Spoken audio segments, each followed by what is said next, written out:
काका मुझे छोड़ दीजिए काका, मुझे पिताजी के पास जाने दीजिए।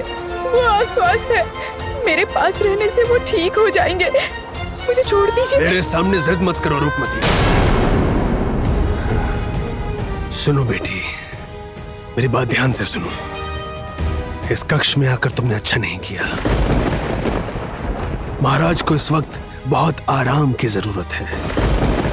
तुम्हारे वजह से महाराज का शरीर और भी अस्वस्थ हो जाएगा। किंतु पिताजी ने आंखें खोली थी, आंखें खोली थी उन्होंने। वो मुझसे कुछ कहना चाह रहे थे।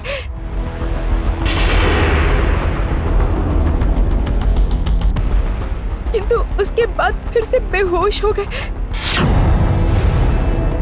मेरा विश्वास कीजिए काका, उन्हें अवश्य कोई जटिल बीमारी हुई है। अवश्य हुई है।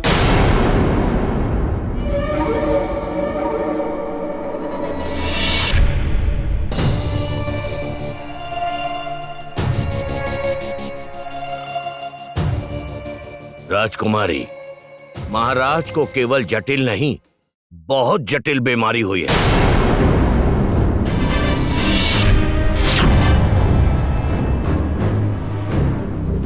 राजवैद्य, आप जाकर भाई साहब को देखिए। पिताजी,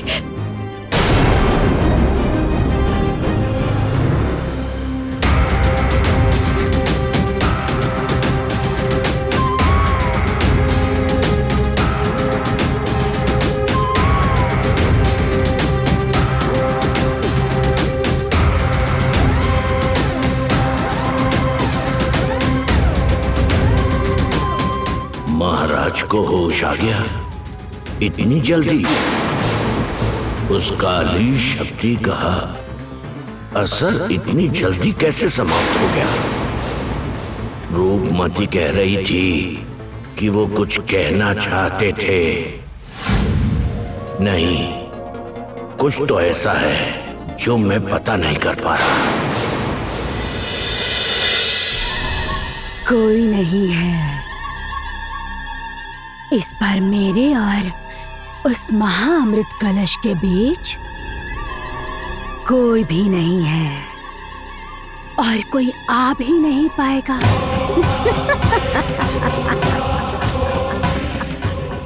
इस बार मैं अपने पिताजी को जीवित कर दूंगी।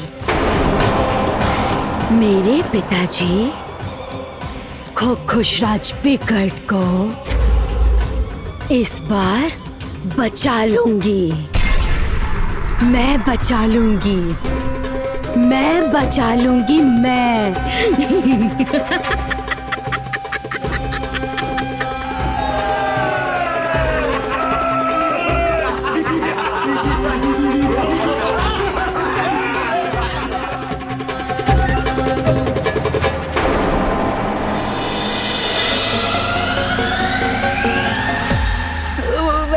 वैद्य काका। शांत हो जाओ राजकुमारी, शांत हो जाओ। महाराज को इस समय गहरी नींद और आराम की जरूरत है, तभी वो स्वस्थ हो पाएंगे। और अगर महाराज स्वस्थ नहीं हुए तो वो स्वयंवर में नहीं पहुंच पाएंगे। किंतु वैद्य काका, स्वयंवर तो कल है। इसीलिए तो कह रहा हूँ, यदि कल तक उन्हें अच्छी नींद और आराम मिल जाए तो चिंता की कोई बात नहीं होगी, वो स्वस्थ हो जाएंगे। किंतु कल पिताजी को ऐसे छोड़कर मैं स्वयंवर में प्रस्तुत कैसे हो सकती हूँ? मुझे तो कुछ समझ ही नहीं आ रहा। बस हुआ। तुम आजकल अपना दिमाग बहुत चला रही हो। कुमार, तुम कहाँ ले जाओगे मुझे? तुम चलो मेरे साथ, चलो। नहीं, तुम चलो मेरे साथ। कहीं नहीं जा रहा। ये लड़का एक दिन हम सबको लेकर डूबेगा। और अब तो आपके ऊपर भी भरोसा नहीं कर सकता मैं। आपको इस बात का ध्यान रखना ही होगा कि महाराज किसी भी तरह से होश में नहीं आने चाहिए। सिपाहियों, तुम दोनों के ऊपर यह जिम्मेदारी है। राजकुमारी किसी भी हालत में स्वयंवर खत्म होने से पहले इस कक्ष में अपने पैर न रख पाए, वरना मैं खुद तुम दोनों को सूली पर चढ़ा दूंगा। जाओ।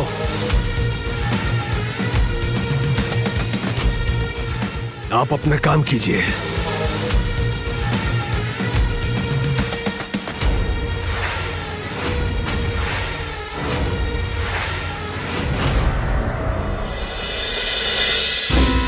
वो देखो, रूपनगर का राजमहल।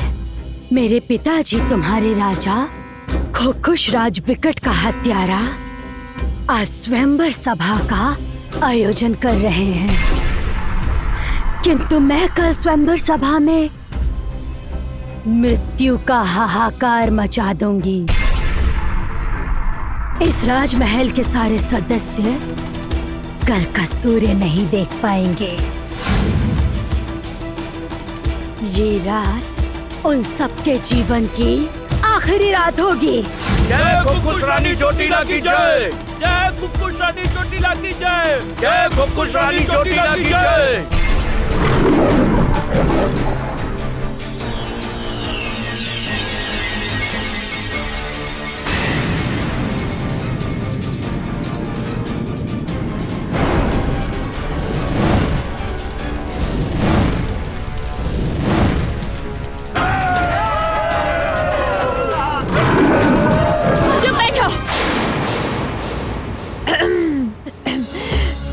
चोटीला, क्षमा करो।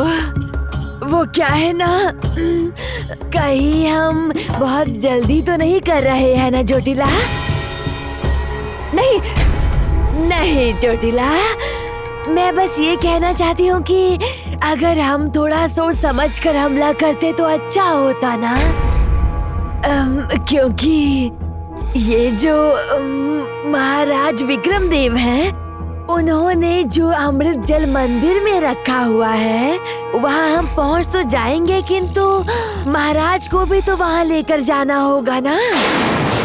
और कह रही हूँ कि अगर गलती से भी राजा विक्रमदेव को ये सब पता चल गया कि हमने आक्रमण किया है, तो फिर वो महाअमृत कलश को वापस ले जाएंगे और फिर उसके बाद हमारे इस पूरी व्यवस्था, हमारे इस पूरे षड्यंत्र पर पानी फिर जाएगा चोटीला। वो छोड़कर मैं कह रही हूँ खोश रानी चोटीला ने पहले भी कई बार आक्रमण किया है, किंतु उससे कुछ भी प्राप्त नहीं हुआ है। तभी बोल रही थी कि अगर हम थोड़ा रुक कर थोड़ा सावधानी से आक्रमण करें चोटीला तो शायद कुछ हो जाए। क्या मैंने कुछ गलत बोला खोश रानी चोटीला?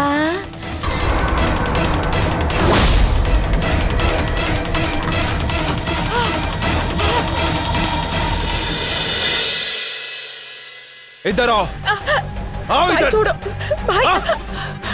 तुम चुपचाप इस घर में रहोगी। कल तुम्हारा स्वयंवर होगा और उसके बाद तुम ये महल छोड़कर चली जाओगी। भाई, तुम अपनी बहन से ऐसे कैसे बात कर सकते हो? क्योंकि तुम मुझे ये करने के लिए बाध्य कर रही हो। तुम मेरी बातों को ना सुन के मेरी बातों की अवहेलना कर रही हो। सुन लो दीदी, मैं तुम्हें एक आखिरी बार सावधान कर रहा हूँ। अगर तुम मेरी बात अच्छे से नहीं मानोगी तो मैं तुम्हारी क्या कर रहे हो तुम? ये क्या कर रहे हो तुम? बड़ी बहन से कोई ऐसे बात करता है? तुम्हें हम दोनों के बीच में आने को किसने बोला माँ? कुमार, हाँ कुमार, और तुम यहाँ से चली जाओ। कुमार, मैंने कहा कि चली जाओ माँ। कुमार, माँ चली जाओ यहाँ से, जाओ यहाँ से। भाई,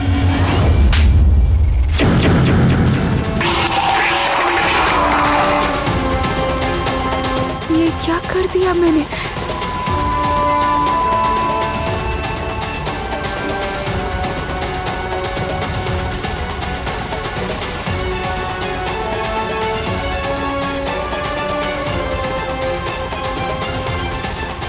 दीदी के हाथ में इतनी ज्यादा शक्ति, इतनी शक्ति तो मैंने पहले कभी नहीं देखी।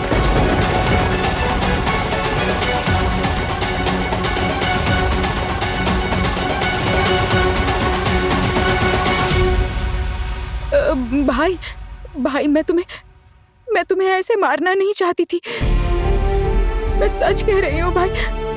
छोटी माँ, मैंने जानबूझकर भाई को नहीं मारा।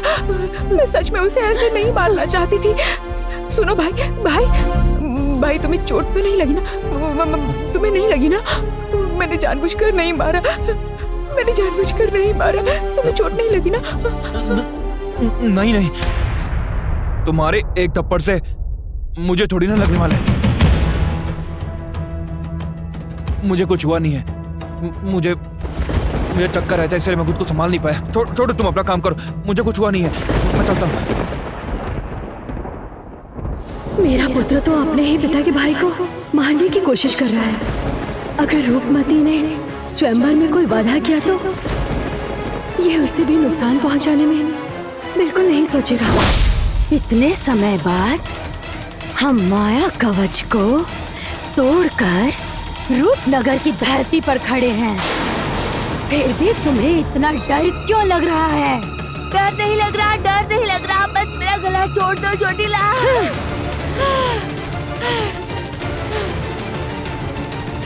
खोखोश रानी, मैं डर नहीं रही हूँ। मैं बस तुमसे ये कहना चाहती हूँ कि हमारे पास महाराज को बचाने का एक आखिरी मौका बचा हुआ है खोखोश रानी चोटिला। और अगर थोड़ी सी भी चूक हुई और अगर किसी को पता चल गया तो आपको दोबारा मौका नहीं मिलेगा चोटिला। आप समझ रही हैं ना कि मैं आपसे क्या कहना चाहती हूँ? आप गुस्सा मत कीजिए, आप बस एक बार ठंडे दिमाग से सोच कर देखिए। कुछ बेकार नहीं कह रही है जड़ी बूटी। अगर इस मौके का फायदा नहीं उठाया जाए तो पिताजी के प्राण कभी वापस नहीं ला पाऊंगी।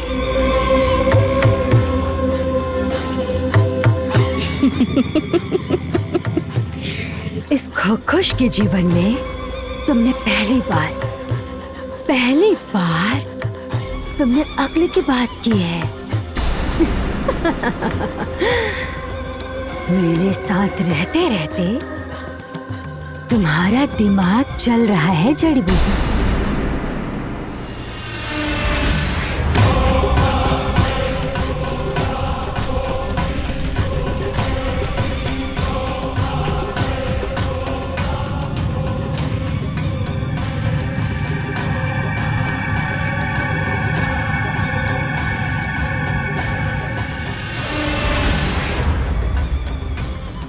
जाओ जड़ी बूटी, सैनिकों को लेकर इस राज्य में छुप जाओ।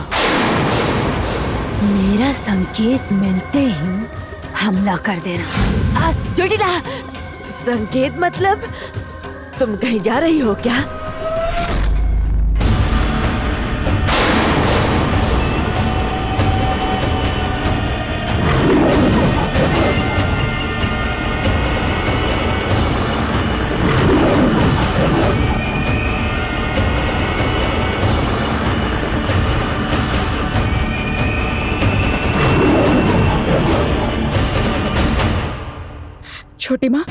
छोटी माँ, आप मुझे दोषी मत समझना। छोटी माँ, आप मुझे दोषी मत समझना।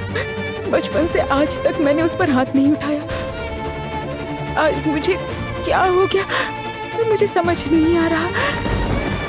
एक थप्पड़ के लिए इतना दुखी हो रही है रूपमती। अगर तुझे पता चले कि वो तेरे खिलाफ कितनी बड़ी साजिश कर रहे हैं तो तुम ये जानकर क्या करोगी पुत्री? क्या करोगी बोलो तो? क्या हुआ छोटी माँ? भाई को सच में चोट लगी होगी ना? अगर उसे चोट लगी है तो कुमार स्वयं को सुधार पाएगा। जानती हो, कष्ट वही देता है रूपमती जो स्नेह करता है। तुम कुमार को स्नेह करती हो, बहुत स्नेह करती हो। कुमार तुम्हारा छोटा भाई है और उसे कष्ट देने का अधिकार है तुम्हारे पास। किंतु आज अचानक ऐसे कैसे हो गया? मुझे तो स्वयं समझ नहीं आ रहा। ये सारी बातें तुम इस समय छोड़ो। मैंने तुमसे बार बार कहा था कि स्वयंवर से पहले तुम किसी झगड़े में मत पड़ना रूपमती। तो फिर रूपमती तुमने ऐसा कौन सा कार्य कर दिया जिससे कुमार इतना ज्यादा क्रोधित हो गया? किंतु छोटी माँ, मैं तो बस पिताजी को देखना चाहती थी। पिताजी अस्वस्थ हैं। स्वयंवर से पहले तुम ऐसा वैसा कुछ भी नहीं करोगी। वचन दो मुझे रूपमती, वचन दो मुझे, वचन दो। किंतु छोटी माँ, पिताजी अस्वस्थ हैं। ऐसी परिस्थिति में मैं स्वयंवर कैसे कर सकती हूँ? मैं तुम्हें वचन देती हूँ, महाराज स्वयंवर में उपस्थित होंगे और इन सब की व्यवस्था मैं करूंगी। पर तुम भी मुझे वचन दो रूपमती, स्वयंवर से पहले ऐसी कोई भी कार्य नहीं करोगी। वचन दो। मैं कोशिश करूंगी। कोशिश नहीं रूपमती, तुम मेरे नाम का शपथ लेकर बोलो कि तुम मेरा मान रखोगी। मेरे नाम की शपथ लो कि तुम ऐसी कोई भी कार्य नहीं करोगी। मैं आपकी बात मानूंगी, चाहे मुझे कितना भी दुख हो या चाहे कुछ भी हो जाए। मैं अब सिर्फ अपने स्वयंवर पर ध्यान दूंगी, विवाह पर ध्यान दूंगी। ठीक है, अब तुम विश्राम करो, मैं आती हूँ पुत्री।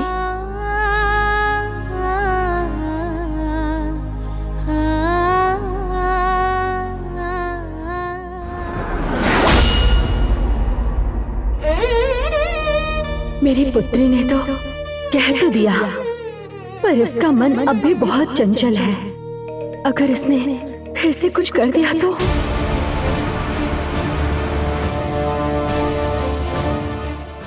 आज रात तुम सब पहरा दोगे। तुम दोनों अपनी जगह पर सावधान रहना। देखना, राजकुमारी आज रात इस महल से जा ना पाए कहीं।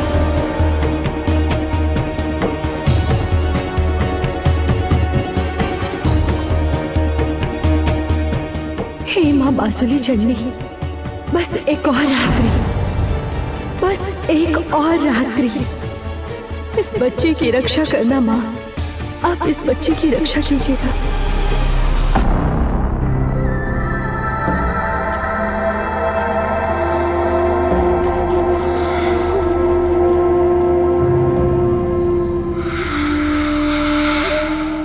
अभी मैं तुम दोनों को शेष कर दूंगी। अगर राजा विक्रम देव को पता चल गया कि आक्रमण हम लोगों ने किया है तो फिर वो महाअमृत कलश को वापस ले जाएंगे। नहीं, जड़ी बूटी की बात बिल्कुल सत्य है। इन दोनों को शेष करके मुझे कोई लाभ नहीं होगा। तो मैं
क्या तुमने कुछ अनुभव किया? हाँ, मुझे भी अनुभव हुआ जैसे समय थम गया है। मुझे भी कुछ ऐसा ही अनुभव हुआ। आश्चर्य है।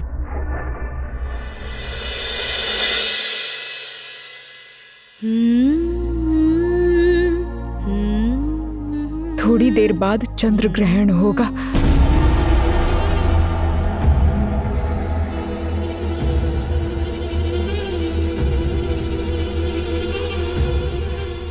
ये क्या? चांद इस समय रक्त जैसा दिख रहा है। ये तो अशुभ लक्षण है। क्या हो रहा है ये सब? पिताजी भी अस्वस्थ है और मैंने भाई को चोट भी पहुंचा दी थी। मुझे तो कुछ भी समझ नहीं आ रहा, क्या हो रहा है?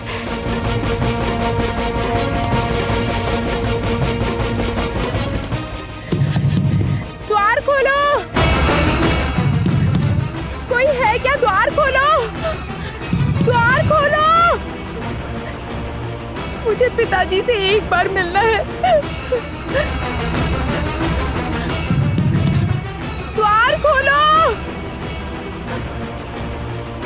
मेरा मन कह रहा है इस महल पर कोई बुरा साया है। मैं क्या करूं अब? कोई है क्या? द्वार खोलो।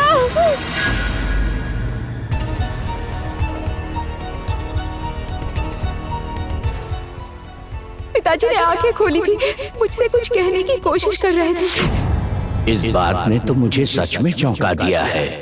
जोटीला के किए जादू ने तो महाराज को जड़ वस्तु बना दिया था, फिर भी महाराज को होश कैसे आ गया? यदि इस घटना के बारे में जोटीला को पता चल गया तब वो मेरा क्या हाल करेगी? खोकुस रानी,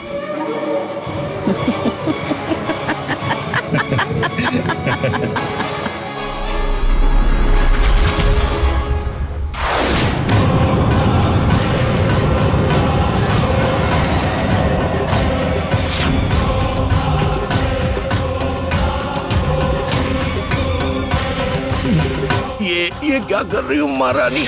मैं तो वही कर रहा हूँ जो आपने कहा था। फिर क्यों मुझे ये दंड दे रही हैं? अगर तुम्हें जीवित रखने से मुझे कोई लाभ ही ना हो तो तुम्हें मैं क्यों बचाऊं? हाँ, बोलो। आप ये क्या कह रही हैं? खोकुस रानी, मैंने तो वही किया जो आपने कहा था। आपने वादा किया था कि आप वो चीज लौटा देगी, पर आप वो चीज तो दे नहीं रही और मेरे प्राण। तुम्हें क्या लगता है तुम कुछ और दिन जीवित रहोगे? अरे कौन मरना चाहता है? मेरी बहुत इच्छाएं बाकी है, छोड़ दीजिए।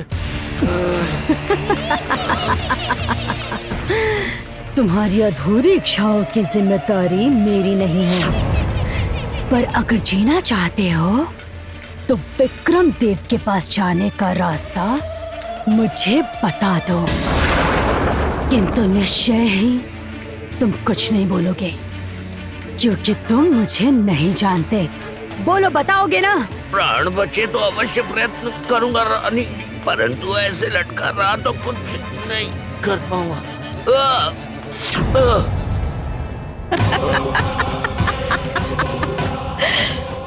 बोलो, विक्रम देव कहाँ है? क्या हुआ राजवैद्य? क्या हुआ? बोलो, कहाँ है?